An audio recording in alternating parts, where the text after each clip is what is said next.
ناظرین، اس ویڈیو میں آپ کو قرآن مجید سے کچھ پوائنٹس بتاؤں گا۔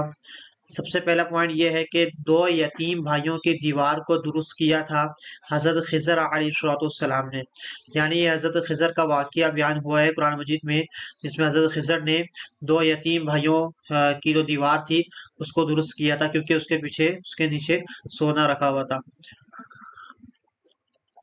اسی طرح حضرت موسیٰ اور حضرت خضر علیہ السلام کی ملاقات 2 سمندروں کے ملنے کی جگہ کے درمیان ہوئی۔ تو یہ بھی قرآن مجید میں لکھا ہوا ہے کہ 2 سمندر کے ملنے کی جگہ ہے، یعنی کہ 2 سمندر الگ الگ ہے، تو اس کے ملنے کی جگہ پر حضرت موسیٰ کی اور حضرت خضر کی ملاقات ہوئی۔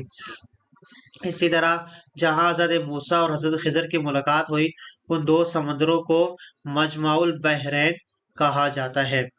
اسی طرح سورہ مریم میں کون سے نبی کی والدہ ماجدہ کا ذکر ہوا؟ یہ ہے حضرت عیسیٰ۔ حضرت عیسیٰ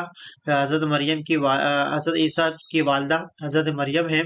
تو سورہ مریم میں کون سے نبی کی والدہ ماجدہ کا ذکر ہوا؟ حضرت عیسیٰ علیہ السلام کا۔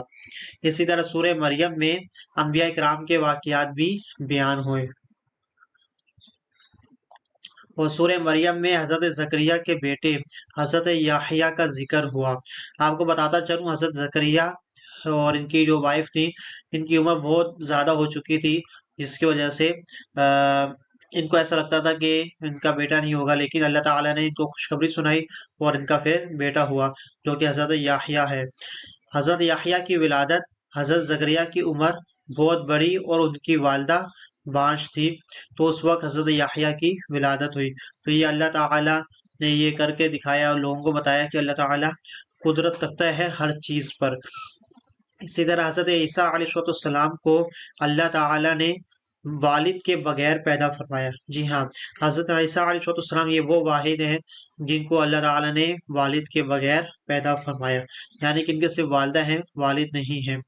اسی طرح حضرت عیسیٰ علیہ السلام کی والدہ کا نام حضرت مریم ہے، جبکہ حضرت ہاجرہ جو ہے وہ حضرت اسماعیل علیہ السلام کی والدہ اور حضرت ابراہیم کی وائف ہے۔ تو لیکن حضرت مریم جو ہے وہ کس کی والدہ ہیں؟ حضرت عیسیٰ علیہ السلام کی والدہ ہیں۔